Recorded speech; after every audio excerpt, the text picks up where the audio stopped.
कि भैया मारीच आज अत्यंत हर्ष में चला जा रहा है रावण के साथ में, रावण के पीछे पीछे। और रावण को भी अनुमान नहीं है कि आज तो मारीच बड़ा खुश है, क्योंकि आज वो सोच रहा है कि मैं आगे आगे दौड़ूंगा, मेरे पीछे पीछे मेरे प्रभु आएंगे, मैं मुड़ मुड़ कर अपने प्रभु के दर्शन करूंगा। और आज मेरे प्रभु अपने बाण से मेरा संधान कर देंगे, मैं अपने बाण को संधान करके मेरा संहार कर देंगे। तो इस प्रकार मारीच अत्यंत आनंद में है। और मारीच कहता है कि मम पाछे धर धावत धरे सरासन बान, फिरी फिरी प्रभु ही बिलो कहीं धन्य है नामो समुहान। कि मेरे समान आज कोई धन्य नहीं है दूसरा। ते ही बन निकट दसानन गयहु, तब मारीच कपट मृग भयहु। जब रावण उस वन में पहुंचा जिस वन में श्री राम जी रहते थे, तब मारीच कपट मृग बन गया। वो अत्यंत ही विचित्र था। कहते हैं क्या था, कंचन वर्ण का हो गया था, सोने के समान हो गया था। अत्यंत विचित्र था, जिसका कुछ वर्णन नहीं हो सकता। सोने का शरीर मणियों से जड़कर बनाया गया था। ऐसा हिरण देखा है किसी ने? सोने का शरीर, कनक देह मणि रचित बनाई। अच्छा, सोने का तो शरीर है ही है, उस पे मणियां लगी हुई हैं।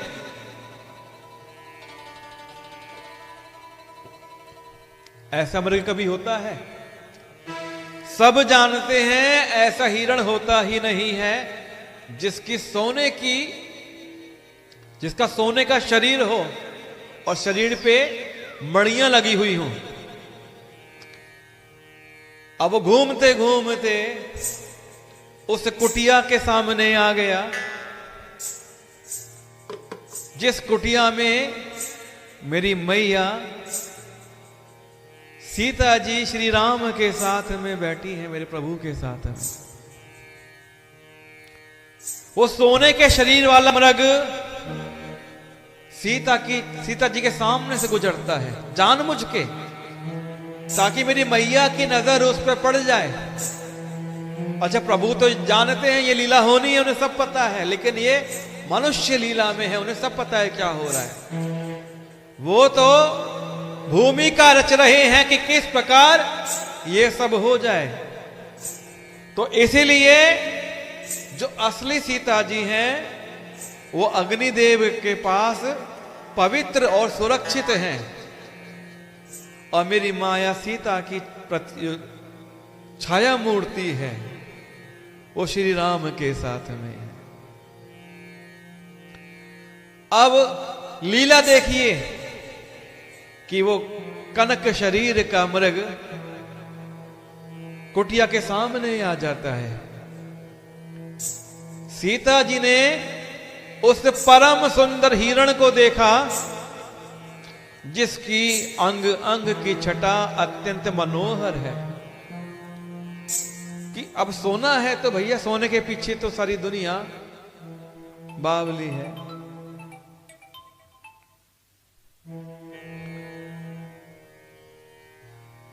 तो हिरण का जो अंग अंग चमक रहा है, अत्यंत मनोहर छटा आ रही है। सीता जी कहने लगी, हे देव, हे कृपालु रघुवीर, ये सुनिए, इस मृग की खाल बहुत सुंदर है, बड़ी सुंदर इसकी छाल है। जानकी जी कहती हैं, हे प्रभु, मुझे यह मृग ला दीजिए। अब मेरे प्रभु तो सब जानते हैं, सर्वज्ञ हैं, सुजान हैं। श्री रघुनाथ जी मारीच के कपट मृग बनने का सब कारण जानते हुए भी देवताओं का कार्य करने के लिए बड़े हर्ष के साथ में उठ गए कि हाँ, अब लीला का समय आता है, मुझे देवताओं का कार्य करना है। ये जो रावण ने लीला रची है, माया रची है, चलो इसको पूरा करते हैं। तो ये सोचकर बड़े हर्ष के साथ में, आनंद के साथ में मेरे राघव जी उठ के हिरण के पीछे पीछे चल दिए। हिरण को देखकर श्री राम जी ने कमर में फेंटा बांधा, कपड़ा कस लिया, हाथ में धनुष लेकर उस पर सुंदर बाण चढ़ाया और फिर प्रभु ने लक्ष्मण जी को समझाकर कहा, हे भाई, इस वन में बहुत सारे राक्षस हैं, संभल के रहना। मैं इस हिरण को मारकर लाने के लिए जा रहा हूं। तुम बुद्धि और विवेक के द्वारा बल और समय का विचार करके सीता की रखवाली करना। मेरे भगवान को देखकर वो जो हिरण है, मृग है, दौड़ने लगा, भाग चला। अब श्री रामचंद्र भी धनुष चढ़ाकर उसके पीछे दौड़ने लगे कि निगम नेति शिव ध्यान न पावा, माया मृग पाछे सो धावा। कि वेद जिनके विषय में नेति नहति के कर रह जाते हैं कि भगवान का इतनी शोभा है जिसका वर्णन वेद भी नहीं कह पाते हैं, कि इतना ही नहीं है और भी है, ऐसा कहकर वेद भी भगवान की महिमा का मंडन नहीं कर पाते हैं। जिनका ध्यान शिव जी नहीं कर पाते हैं, इतना विशाल उनका रूप है, इतनी शोभा है जो ध्यान में भी शिव जी के नहीं आ पाती है। अर्थात जो मन से और वाणी से नितांत परे है, वे ही श्री राम जी माया से बने हुए मृग के पीछे दौड़ रहे हैं। दौड़ते दौड़ते कभी मृग निकट आ जाता है और कभी दूर चला जाता है, कभी तो प्रकट हो जाता है, कभी छिप जाता है। इस प्रकार प्रकट होता है, कभी छिपता है, बहुत प्रकार के छल करता हुआ वो हिरण प्रभु को दूर ले गया। तब श्री रामचंद्र जी ने निशाना लगाया और अपना कठोर बाण मारा, जिसके लगते ही वो घोर शब्द करके हिरण पृथ्वी पर गिर पड़ा।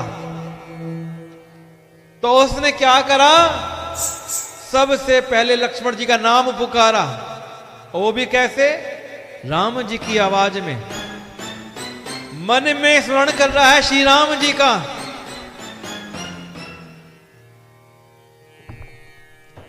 कि हे लक्ष्मण, हे लक्ष्मण, हे लक्ष्मण, हे लक्ष्मण। मुख पे लक्ष्मण का नाम है, लेकिन मन में श्री राम का ध्यान है, श्री राम का स्मरण कर रहा है। प्राण त्याग करते समय मारीच ने अपना राक्षसी शरीर प्रकट कर दिया और प्रेम सहित श्री राम जी का स्मरण करने लगा। श्री राम जी ने, सुजान राम जी, सर्वज्ञ राम जी, सब जानते हैं, श्री राम जी ने उसके हृदय के प्रेम को पहचान लिया और उसके प्रेम को पहचान कर वो गति दी जो वो मुनियों को प्राप्त कराते हैं, जो मुनियों को भी दुर्लभ है। अर्थात श्री राम ने मारीच को अपना परम पद साकेत धाम प्रदान किया। देवता बहुत से फूल बरसा रहे हैं, प्रभु के गुणों की गाथाएं गा रहे हैं, स्तुतियां गा रहे हैं कि श्री रघुनाथ जी ऐसे दीन बंधु हैं कि उन्होंने असुर को भी अपना परम पद दे दिया। दुष्ट मारीच को मार कर श्री रघुवीर तुरंत लौट पड़े। खलबदी तुरंत फिरे रघुवीरा, सोह चाप कर कटी तुनीरा।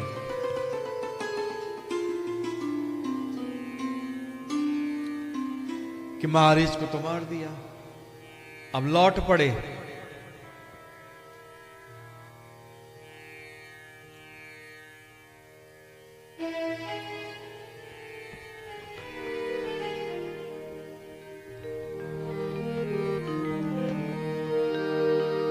आओ जी। जाओ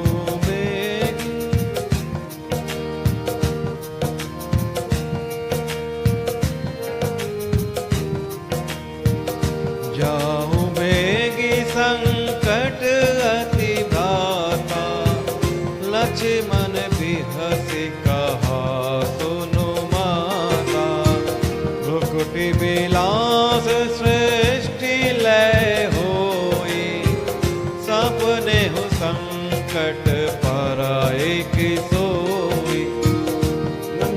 असली है क्या? 85 कर दो।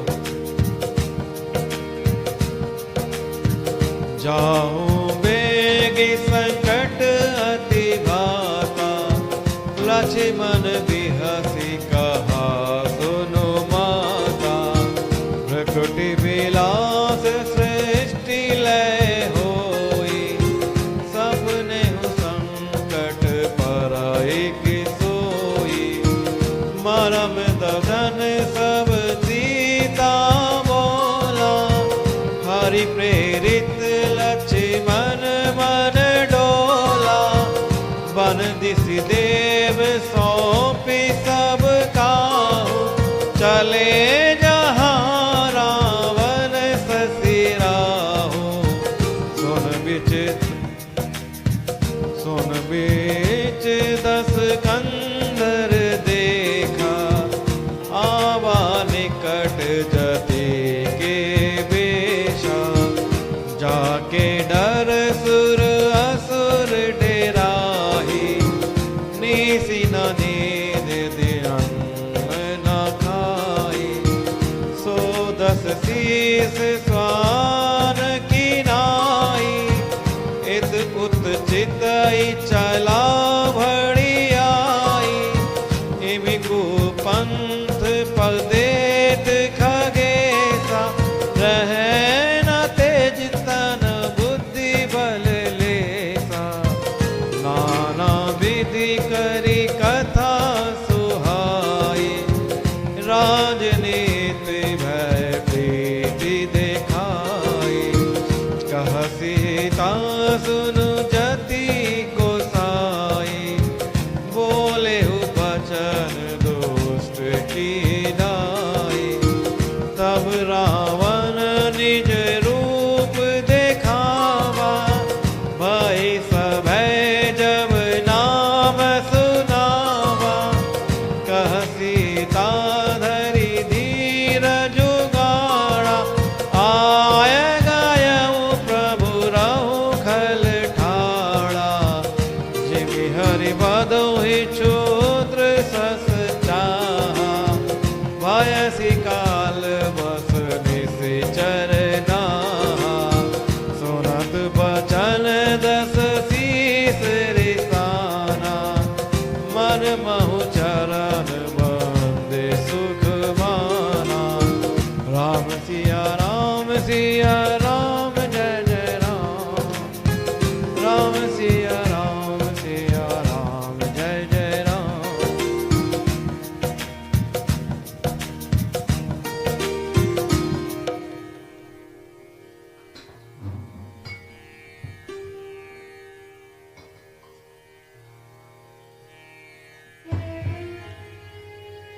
कि दुष्ट मारीच को, यहां पे दुष्ट बोल रहे हैं, लेकिन उस दुष्ट के मन में प्रभु के चरणों के लिए प्रेम था, भक्ति थी। लेकिन उसको भगवान का परम पद प्राप्त हुआ। तो मारीच को मारकर भगवान राम तुरंत लौट पड़े। हाथ में धनुष और कमर में तरकस बड़ा शोभा दे रहा है।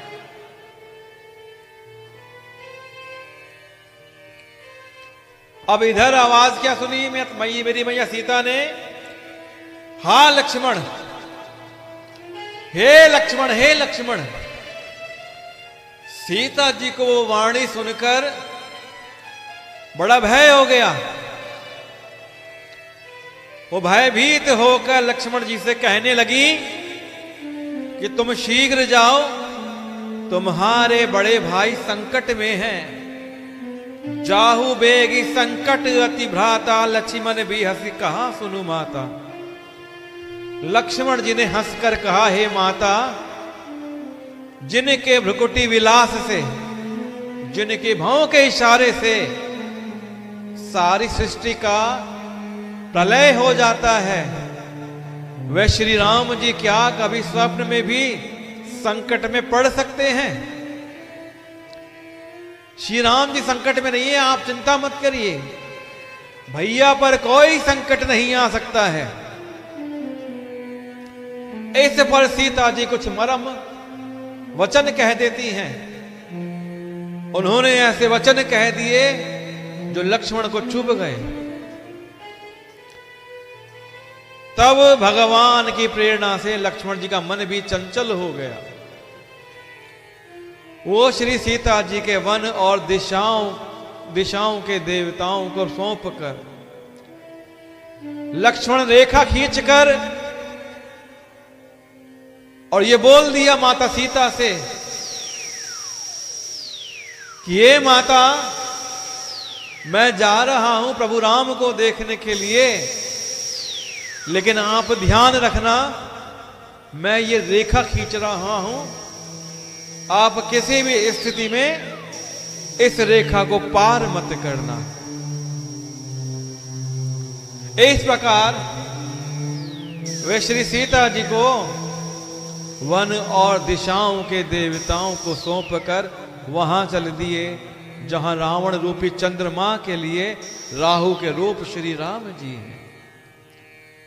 अब रावण ने देखा कि यहां कुटिया में कोई नहीं है, वो छुप कर देख रहा था। उसने मौका देखा और मौका देखकर सन्यासी के वेश में श्री सीता जी के समीप आ गया, जिसके डर से देवता और दैत्य तक इतना डर जाते हैं कि रात को नींद नहीं आती। ऐसी नींद नहीं आती कि वो भरपेट खाना नहीं खाते। रावण का डर इतना है कि उसके डर से लोग खाना नहीं खाते, नींद नहीं आती।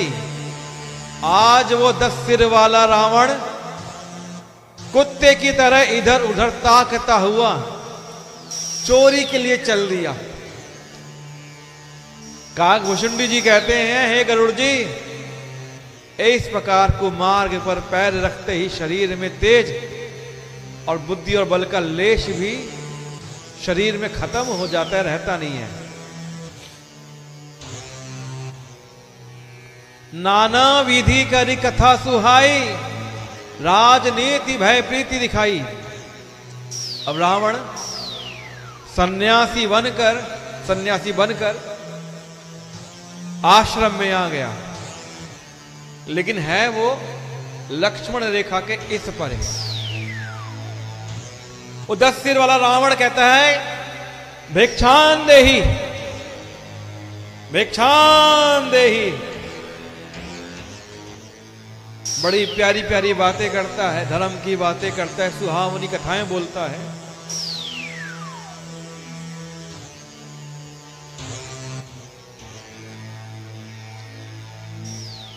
अब सीता माता कुटिया के अंदर जाती हैं। कंदमूल जो उनके पास कुटिया में होते हैं, साधु सेवा के लिए रावण को साधु जानकर ले आती हैं। रावण कहता है मैं बाहर ही लेटा हुआ हूं, यहीं पे आके मुझे आप जो देना चाहती हैं मुझे प्रदान करें। तो सीता मैया कहती हैं कि मैं मेरे स्वामी घर में नहीं है, मैं इसलिए अपनी कुटिया के बाहर नहीं आ सकती।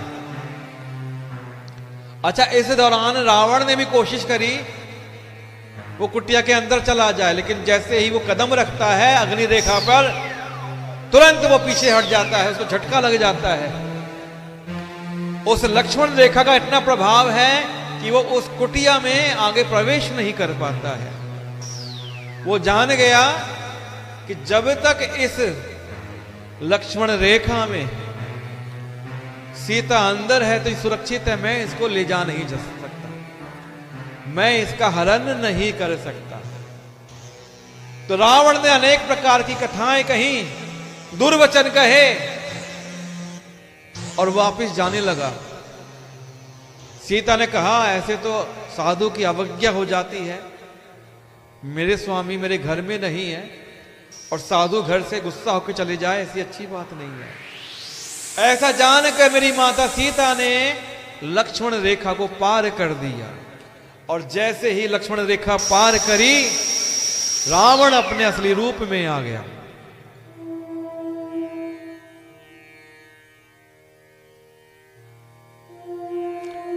रावण ने अपना असली रूप दिखला दिया और जब नाम बताया कि मैं रावण हूं तो सीता जी भयभीत हो गई। उन्होंने गहरा धीरज धरकर कहा, अरे दोस्त खड़ा तो रहे, प्रभु आ गए, प्रभु आएंगे तो तेरा कुछ नहीं बचेगा, तेरा नाश हो जाएगा। जैसे सिंह की स्त्री को तुच्छ खरगोश चाहे, अरे वैसे ही हे राक्षस राज, तू मेरी चाह करके काल के वश में आ गया है। यह वचन सुनते ही रावण को क्रोध आ गया, मेरे स्वामी आएंगे तेरा नाश कर देंगे, तू बचेगा नहीं। अच्छा, यहां पे एक बड़े अच्छा दर्शन में आपको कराता हूं। सुनत बचन 10 शीस रिसाना, मन महु चरण बंदी सुख पाना। कि रावण ऊपर से क्रोध कर रहा है, मेरी मैया सीता को डरा रहा है, लेकिन उसका मन कहां लगा हुआ है? उसका मन मेरी मैया सीता जी के चरणों में है। वो जानता है ये शक्ति है, जगत जननी भवानी है, इसलिए रावण का मन सीता जी के चरणों में है। लेकिन रावण को क्रोध दिखाना है, क्यों? क्योंकि वो अपना चरणों में प्रेम, श्रद्धा, भक्ति प्रकट नहीं कर सकता।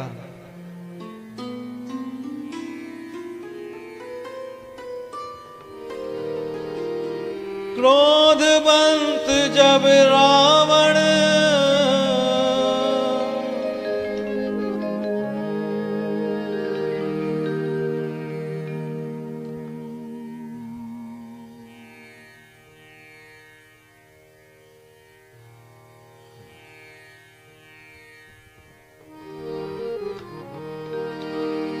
क्रोधवंत तब रावण, लीन सी रथ बैठाई, चला गगन पथ आतुर, भय रथ हांकी ना जाए। क्रोध में भरकर रावण ने सीता जी को रथ पर बैठा लिया और बड़ी उतावली के साथ में आकाश मार्ग से चला, किंतु डर के मारे रावण से रथ नहीं हांका जाता। रावण डर गया। अच्छा, सीता जी विलाप कर रही हैं।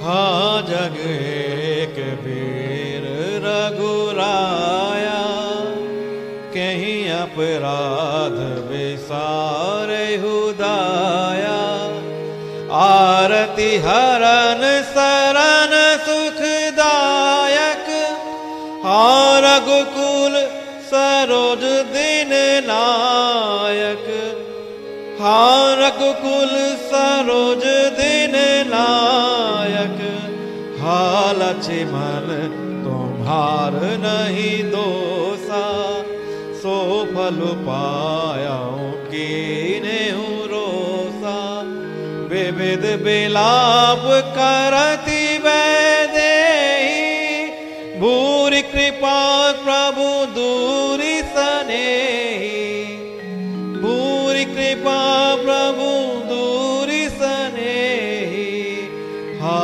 जग एक वीर रघुराया। सीता जी विलाप कर रही हैं कि हे जगत के अद्वितीय वीर रघुनाथ जी, आपने किस अपराध से मुझ पर दया बुला दी। आइए हे दुखों के हरने वाले, हे शरणागत को सुख देने वाले, हे रघुकुल रूपी कमल के सूर्य, हे लक्ष्मण तुम्हारा दोष नहीं है। मैंने क्रोध किया, उसका फल मुझको मिल गया। मेरी मैया सीता बहुत प्रकार से विलाप कर रही हैं कि हाय प्रभु की कृपा तो बहुत है, परंतु वो स्नेही वो प्रेमी बहुत दूर रह गए हैं। हे राम मुझे बचाइए, राम कहां है, हे लक्ष्मण आओ। अब कहती हैं कि इस प्रभु को मेरी विपत्ति कौन सुनाएगा, अब कौन बताएगा कि मुझे रावण लेके जा रहा है। सीता जी का भारी विलाप सुनकर जड़ चेतन सभी जीव दुखी हो गए।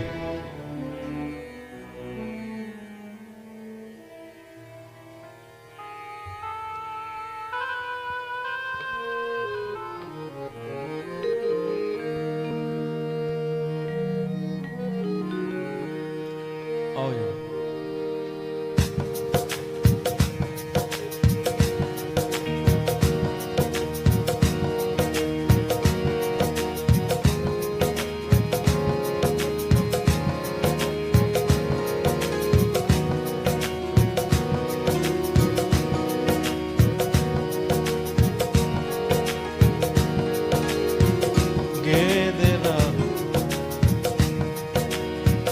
गेदराज सुनियारत बानी, रघुकुल तिलक नारी पहचानी, अदम निशाचर लीने जाई, जिमी मलेच्छ बस कपिला गाई, सीते पुत्र करसी जनि त्रासा, करी हूँ जातु धान करनासा, धावा क्रोधवंत खग कैसे, छूटई पवि पर्वत कहूँ जैसे, रे रे दुष्ठाड़ किन होई, निर्भय चले सिना जाने ही मोही, आवत देखी वृतांत सुनाना, फिर 10 कंधर कर अनुमाना, कि मैं नाग की खगपति होई, मम बल जान सहित पति सोई, जाना जरऊ जटाऊ एहा, मम करती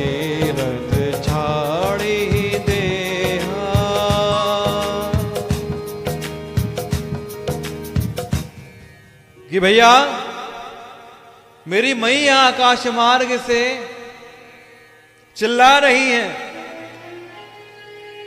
रावण उनको ले जा रहा है।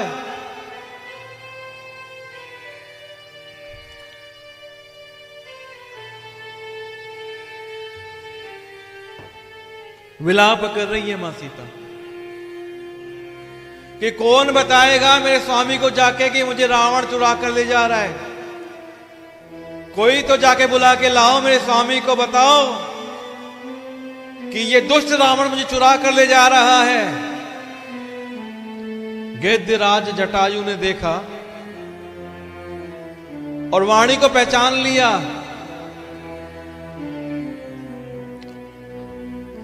मेरी मां सीता जी की दुख भरी वाणी को सुनकर पहचान लिया कि ये तो रघुकुल तिलक श्री रामचंद्र जी की पत्नी है। उसने देखा कि ये नीच राक्षस सीता जी को लिए जा रहा है। वो बोलता है, हे सीते पुत्री, तुम भय मत करो, मैं इस राक्षस का नाश करूंगा। ये कहकर वो पक्षी क्रोध में भरकर ऐसे दौड़ा जैसे पर्वत की ओर वज्र छूट जाता हो कि रे रे दुष्ट ठाड़ किन हो ही, निर्भय चले सी न जान ही मोही। उसने ललकार कर कहा, रे दुष्ट, खड़ा क्यों नहीं होता? निडर होकर चल दिया, तो मुझे जानता नहीं है। अब रावण के सामने जटायु इस प्रकार आकर खड़े हो गए जैसे यमराज आता हो। रावण मन में सोचने लगा कि कहीं यह मैनाक पर्वत तो नहीं है। नहीं नहीं, ये कहीं पक्षियों का स्वामी गरुड़ तो नहीं है। लेकिन गरुड़ तो अपने स्वामी विष्णु के साथ में आता है, ऐसे ये वो नहीं है। अब कुछ पास आया तो रावण ने उसे पहचान लिया और बोला, अरे ये तो बूढ़ा जटायु है, ये मेरे हाथ रूपी तीर्थ में शरीर छोड़ेगा। आज मेरे हाथों इसका वध हो जाएगा। यह सुनते ही जटायु क्रोध में भर कर बड़े बेग से दौड़ा और कहता है, रावण, मेरी सीख सुन ले। जानकी जी को छोड़कर कुशल पूर्वक अपने घर को चला जा, नहीं तो ऐ भुजाओं वाले, कितनी भुजाएं हैं रावण की? 20 भुजाएं हैं। नहीं तो बहुत सी भुजाओं वाले, ऐसा हुआ कि श्री राम के क्रोध रूपी अत्यंत भयानक अग्नि में तेरा सारा वंश भस्म हो जाएगा। योद्धा रावण उत्तर नहीं देता, वो तो चाहते ही यही है कि उसका बेड़ा पार हो जाए। तब जटायु क्रोध करके और दौड़ने लगा। उसने रावण के बाल पकड़ लिए, उसको रथ के नीचे उतार दिया। रावण पृथ्वी पर गिर पड़ा। जटायु ने सीता जी को एक और बैठा दिया और लौट के चोंचों से मार मार कर रावण के शरीर को घायल कर दिया, विदीर्ण कर दिया। इससे उसे एक घड़ी के लिए रावण को मूर्छा हो गई। रावण की जब रावण मूर्छित हो गया तब जटायु ने रावण पे हमला नहीं किया। क्यों? दुश्मन मूर्छित है, मूर्छित दुश्मन पे हमला करना अधर्म है। और जब रावण की मूर्छा छूटी, खिसियाए हुए रावण ने क्रोध में होकर अत्यंत भयानक कटार निकाली और उस कटार से जटायु के पंख काट दिए। पक्षी जटायु श्री राम जी की अद्भुत लीला का स्मरण करके पृथ्वी पर गिर पड़ा, विलाप करने लगा। सीता जी को रथ पर चढ़ाकर रावण बड़ी उतावली के साथ चल दिया। उसे पूरा भय है। सीता जी आकाश में विलाप करती हुई जा रही हैं, मानो व्याध के वश में पड़ी हुई, जाल में फंसी हुई कोई भयभीत हिरनी हो।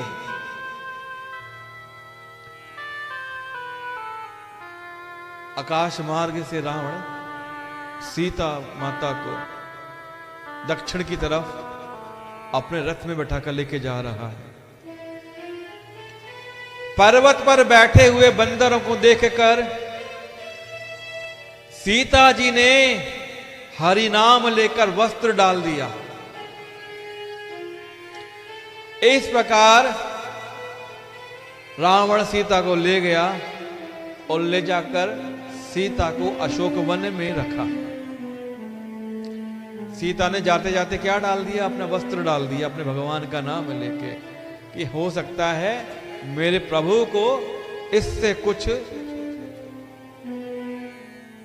मार्गदर्शन मिल जाए कि मैं इस मार्ग से गई थी।